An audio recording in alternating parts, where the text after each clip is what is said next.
अस्सलामुअलैकुम everyone, this is Faisal Aslam और इस वीडियो में हम बात करेंगे part 3 of 50 most important idioms in English for tehsildar, PPSC, FPSC, NTS and all other such kind of exams in which these idioms can be asked.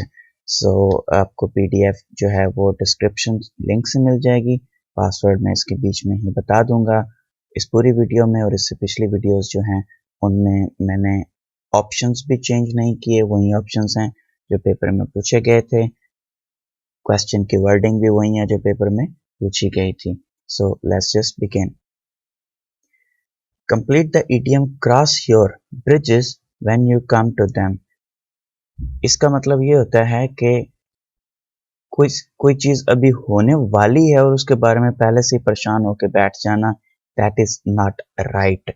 To not cross that bridge until you come to it. जो होगा देखा जाएगा, जब एक काम करने पे आएगा तो उसको कर लिया जाएगा, उससे पहले उसकी टेंशन लेके बैठ जाना, तहसीलदार का पेपर होने वाला है, अब क्या होगा, पता नहीं क्या होगा, वो सारी चीजें जो इस तरह की होती हैं, तब ये कहा जाता है cross your bridges when you come to them. जब जो चीज आई है उसको कर लो, उससे पहले उसके बारे में परेशान होने की जरूरत नहीं होती। What is the meaning of the idiom proverb to take with a grain of salt? To take with some reservation. शक के साथ लेना, शक करना या हिफाजती तदबीर इख्तियार करना। इसका जो ओरिजिन है वो कुछ इस तरह से है कि जो पुराने ज़माने में कुछ अद्वियात बनाई जाती थी तो उनमें उनको शक के साथ जब लिया जाता था कि पता नहीं ये सही काम कर रही है या नहीं कर रही, ये जहर है, ये दवा के तौर पर काम करेगा या जहर के साथ मुझे मार देगा, तो उसके साथ एंटीडोट के तौर पर, इलाज के तौर पर, उस जहर के तरियाक के तौर पर थोड़ा सा नमक भी खाया जाता था। तो इसलिए कहा जाता है कोई भी चीज़ जो आप शक के साथ इस्तेमाल करते हैं उसका मतलब होता है तो take with a grain of salt. जिस तरह गालिब का एक मशहूर शेर है, मुझ तक कब उनकी बज़्म में आता था दौरे जाम, साकी ने कुछ मिला न दिया हो शराब में। What is the meaning of the idiom proverb to talk through one's hat? To talk nonsense। अगर आप कोई समझदारी की बात करें तो अगले के दिमाग के अंदर जाएगी, ना कि उसकी टोपी के अंदर से गुजर कर सामने गुजर जाएगी। तो इसका मतलब ये होता है कि ऐसी बकवास करना जो अगले के दिमाग के अंदर ना जा रही हो बल्कि उसके सर के ऊपर से गुजर रही हो, उसके टोपी के अंदर से गुजर रही हो। To talk through one's hat. A penny for your thoughts. Complete the proverb भी लिखा हुआ था इसके पीछे। A penny for your thoughts. जब आप किसी को कहते हैं कि कुछ कहिए तो उसको आप इस इडियोमेटिक लैंग्वेज में कह सकते हैं अ पेनी फॉर योर थॉट। तुम जो कुछ सोच रहे हो अगर बताओगे तो मैं तुम्हें एक सिक्का दूंगा। जिस तरह गालिब का एक और शेर है, कुछ तो कहिए कि लोग कहते हैं आज गालिब गजल सराहना हुआ। बेसिकली शेर जो है वो कुछ तो पढ़िए कि लोग कहते हैं। किसी को कुछ बात करने के लिए कहना, a penny for your thoughts. Actions speak louder than words. इसका मतलब होता है किसी को कोई काम बताओ नहीं बल्कि उसे करके दिखाओ। जो काम आपने किया है वो आपके बताने से, आपके गुरूर करने से, आपकी बातें करने से ज्यादा इम्पोर्टेंट है। अल्फाज और मुआनी में तफावत नहीं, लेकिन मुल्ला की अज़ां और मुजाहिद की अज़ां और। ये बाली जिब्रील का शेर है। इसी तरह का एक और जुमला बोला जाता है, a picture is worth 1,000 words. 1000 लफ्जों से एक तस्वीर जो है वो ज्यादा बेहतर एक्सप्लेन कर सकती है किसी चीज को। Bite more than you can chew. इसकी बेहतर एग्जाम्पल हमारे पाकिस्तानी जो वलीमे होते हैं उनमें नजर आ जाती है। लोग जो होते हैं मुंह के अंदर सारा कुछ ठोंस तो लेते हैं लेकिन वो उतना चबाया नहीं जाता। Do not bite more than you can chew. इतना मुंह में मत ठोंसो इतना कि उसको चबाया ना जा सके। चादर देख के पांव फैलाना उर्दू में इसको कहा जाएगा। लेट द स्लीपिंग डॉग्स लाई। अगर आप रास्ते से गुजर रहे हैं और कुत्ता सो रहा है तो उसको जगा के मुसीबत को गले डालने की क्या जरूरत है। सोए हुए फितने को मत जगाओ। इसका मतलब ये बनता है कि कोई सिचुएशन जैसी है वैसे ही रहने दें, हो सकता है कि उस सिचुएशन चेंज करने से मजीद खराब हो जाए। Choose the correct meaning of the idiom a dark horse N unexpected winner. एक ऐसा बंदा जिससे कोई उम्मीद वाबस्ता ना हो लेकिन वो बहुत अहम परफॉर्मेंस कर जाए, वो कोई बहुत ही नुमायां कारकर्दगी दिखा जाए, उसको कहा जाता है अ डॉग हॉर्स, छुपा रुस्तम या अंधे के हाथ बटेरा लगना। What is the meaning of the idiom proverb a pipe dream, an impracticable wish, an impossible dream or fantasy? खाम ख्याली या नामुमकिन आरज़ू को कहा जाता है pipe dream.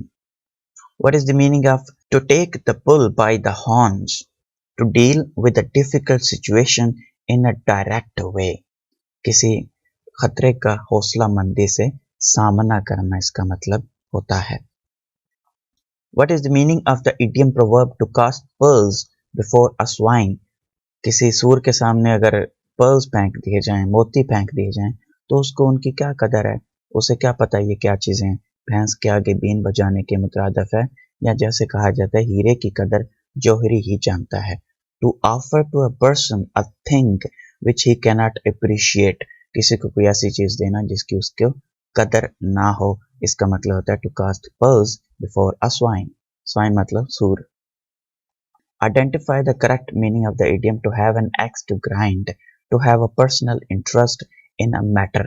किसी काम में अपना कोई जाती एजेंडा होना, इसको कहते हैं to have an axe to grind. किसी के साथ कोई जाती लड़ाई होना और मसला वो किसी और तरीके का बना देना, इसको कहते हैं इसका अपना कोई जाती मकसद था इस काम में, इसलिए ये इस पर राजी हुआ है। Meaning of to cool one's heels, जब आप चलते हैं तो आपके पाँव गर्म रहते हैं, लेकिन अब जब आप बैठे बैठे इंतजार करते करते बैठे रहते हैं तो आपके पाँव सर्द हो जाते हैं। आजकल तो वैसे भी आपको इन चीज़ों का अंदाज़ा होगा। तो इसका मतलब है टू बी केप्ट वेटिंग, इंतज़ार करते रहना। Meaning in a Zifi, Zifi एक एक्चुअल टाइम यूनिट है 1/100 ऑफ अ सेकेंड, एक सेकंड का 100वां हिस्सा। तो जब कोई जल्दी में कहे विदाउट एनी डिले, उसका मतलब होता है I will be there in a jiffy. इसका मतलब होता है एक लम्हा पल, आंख झपकने जितने वक्त में मैं वहां पर पहुंच जाऊंगा। In camera, it's not an idiom actually, but कई दफा बोला जाता है तो मैंने लिख दी हैं कुछ चीजें, कुछ वर्ड्स आगे भी इस तरह के आ जाएंगे। इन कैमरा का मतलब होता है नॉट इन पब्लिक। कैमरा का मतलब होता है चैम्बर, खाना। तो आमतौर पर यह बोला जाता है कोर्ट की कार्रवाई के मीनिंग में, जब एक जज मामले की सेंसिटिविटी की वजह से कोई कार्रवाई अपने चैम्बर्स में करता है और ओपन कोर्ट में नहीं करता, तो उसको कहते हैं इन कैमरा इजलास, खुफिया या बंद दरवाजों के पीछे। कैमरा का मतलब खाना या चैम्बर। पर से, बाई इटसेल्फ, बजाते खुद या खुद ब खुद किसी चीज का हो जाना, या इस मीनिंग में भी होता है कि ये चीज अपने आप में तो ऐसी है, अपने आप में किसी चीज का होना। It is not these facts पर से दैट आर इम्पोर्टेंट, ये फैक्ट्स अपने आप में इतने इम्पोर्टेंट नहीं हैं, तो इसका ये मतलब बनेगा पर से बाय इटसेल्फ, उस चीज की अपनी जाती हैसियत। To make amend for, amend का मतलब होता है उसको किसी चीज को बेहतर करना। कंपेंसेट फॉर डैमेज, किसी नुकसान का अजाला करना या कुफारा अदा करना, सॉरी। इंटर एलिया का मतलब होता है अमंग अदर थिंग्स। नीचे मैंने एक जुमला लिखा है, वो इसको प्रॉपर एक्सप्लेन कर देगा। The company began legal proceedings against their former employee claiming inter alia breach of contract, यानी कि ब्रीच ऑफ कॉन्ट्रैक्ट की वजह से उन्होंने अपने मुलाजमीन के खिलाफ कार्रवाई शुरू कर दी, among other things. Inter alia breach of contract उन्होंने किया ही, उसके अलावा भी कुछ चीजों के मुतल्लक उनके खिलाफ कार्रवाई की गई। Fact is the first word of password. De novo is new, किसी चीज को नए सिरे से स्क्रैच से स्टार्ट करने को डिनोवो कहते हैं।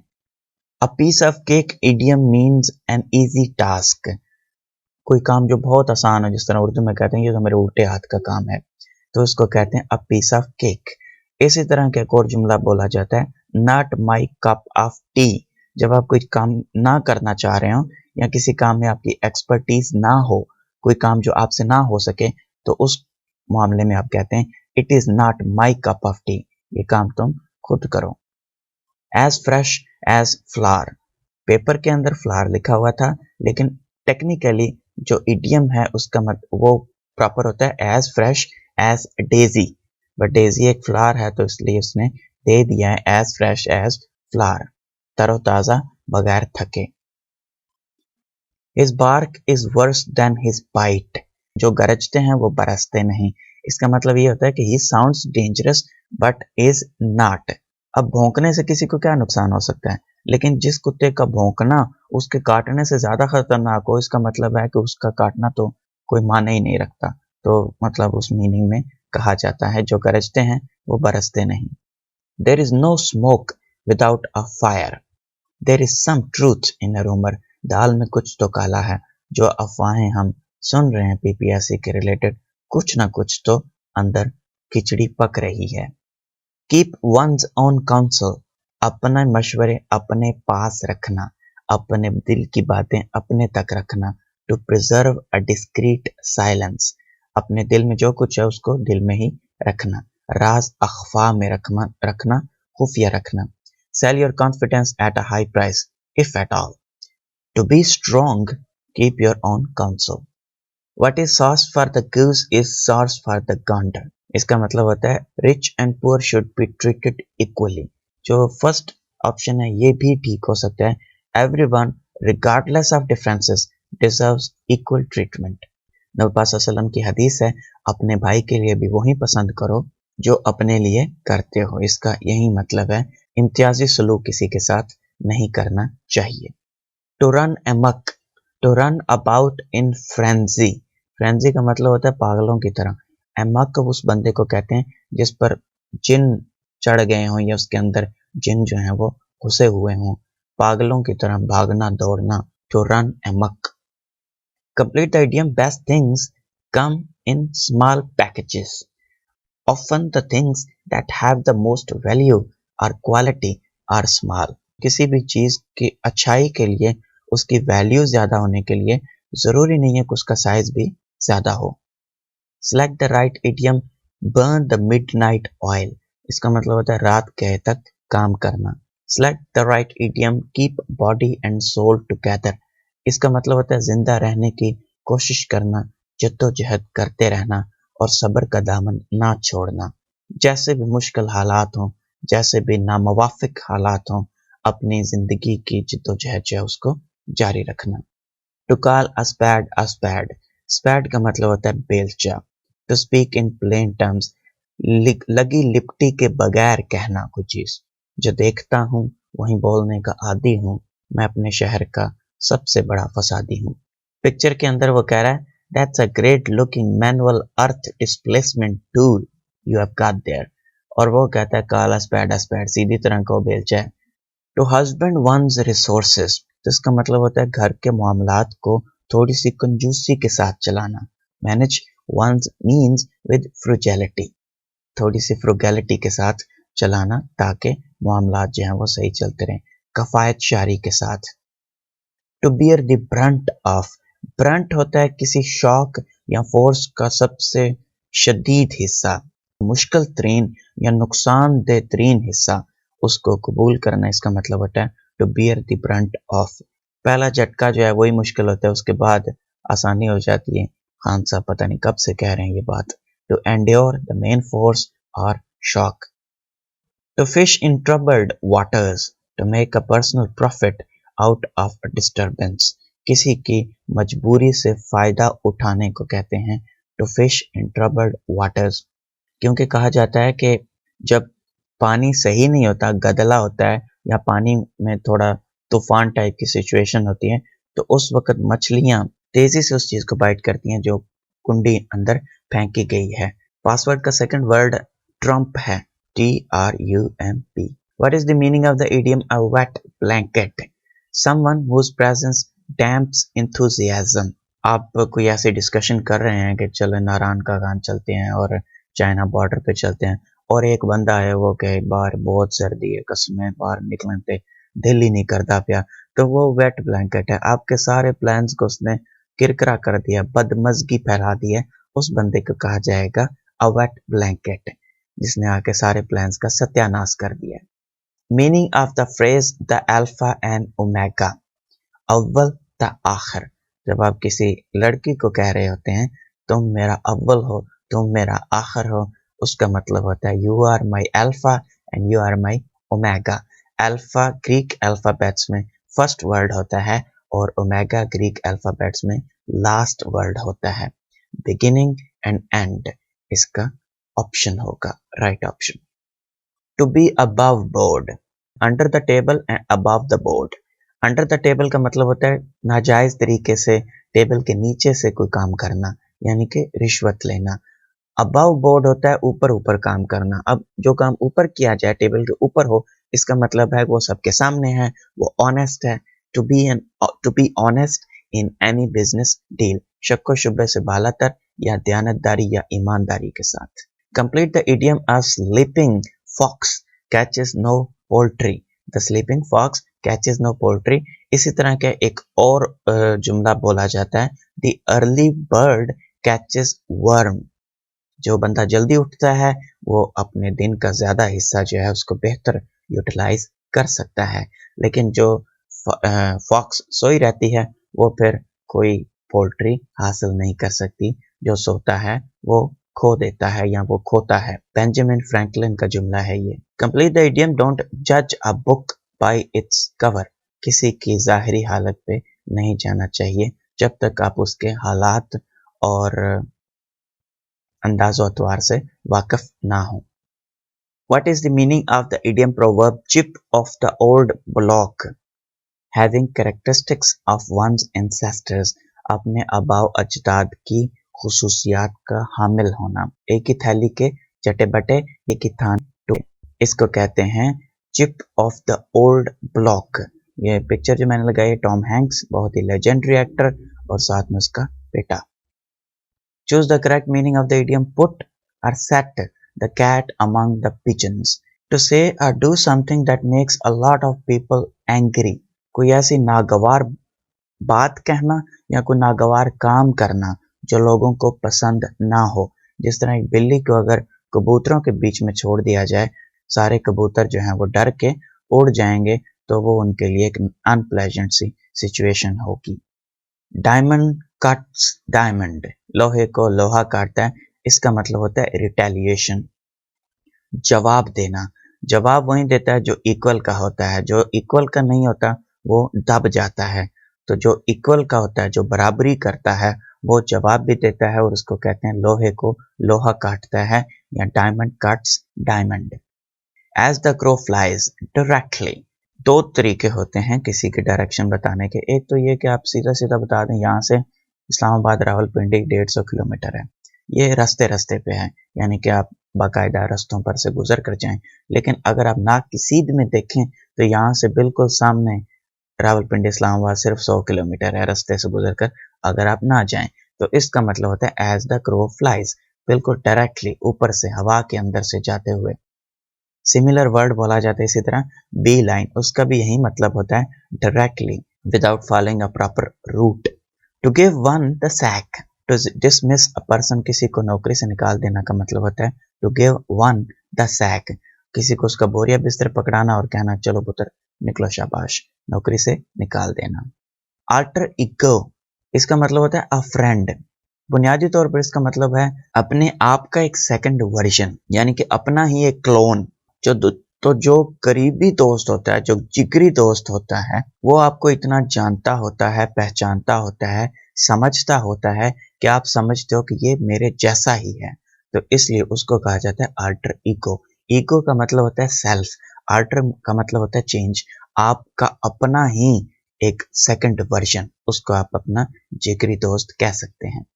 आल्मा मैटर, वंस कॉलेज और यूनिवर्सिटी। मेरी दो यूनिवर्सिटीज यहाँ पर दी हुई हैं। लैटिन में आल्मा कहते हैं काइंड को, शफीक, एंड मैटर कहते हैं मदर को। तो शफीक माँ जो होती है, जो मादरे इल्मी, उसको आल्मा मैटर कहा जाता है। Alma is the third word of password for PTF. What is meant by cortege? A funeral procession, जनाजे को कहा जाता है कोटेज। ये फ्रेंच वर्ड है। Complete the saying, truths is stranger than fiction. सच्चाई अफसाने से ज्यादा अजीब होती है। Because fiction has to make sense.